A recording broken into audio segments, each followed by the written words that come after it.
What's up guys, welcome to another series of our Blokees build. So for today's video, we are going to build another set for this series, and this is something unique.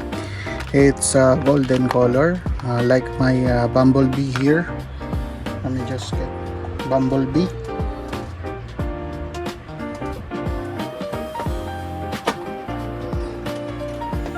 So this is my brilliant bumblebee. This is his colorway. It's very unique, very nice colorway. But for this one, this is different. So let's go ahead and start building this Blokees. Let's go. Okay, so let's open the box and let's see who is it gonna be. Well, let's check on the head. Okay, so this is the brilliant Megatron. As we can see, Megatron is one of the renowned characters or known characters in the Transformers series. So let's go ahead and let's start building him. Let's go.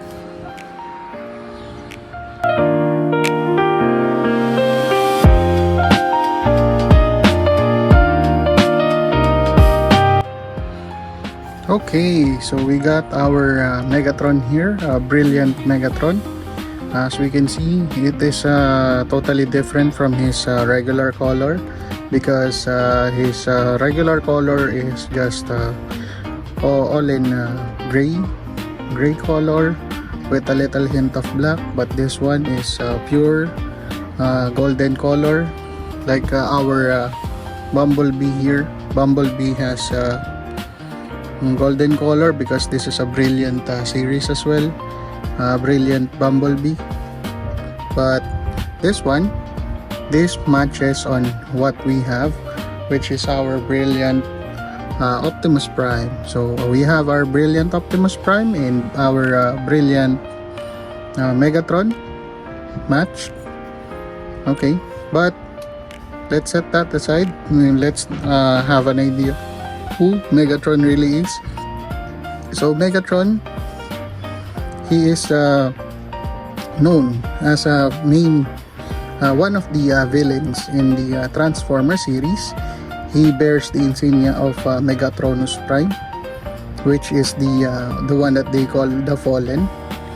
Okay, and he is from the Transformer 1 series. We know that he is close to Optimus Prime or Orion Pax way back, but when Orion Pax got the matrix of leadership in the Transformer 1 movie, he thought that Megatron thought that he was betrayed by Optimus Prime, and he is more worthy on getting the matrix of leadership, aside from the Optimus Prime that we know.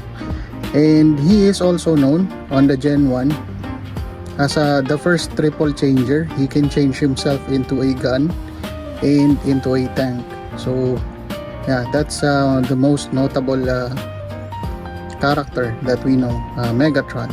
So I hope you like this video, and if you do, please do like, share, and subscribe to our YouTube channel, Ybrik Builds, and don't forget to hit the notification bell so you can be updated on our latest episode. So that's it for today. See you guys next time. Peace.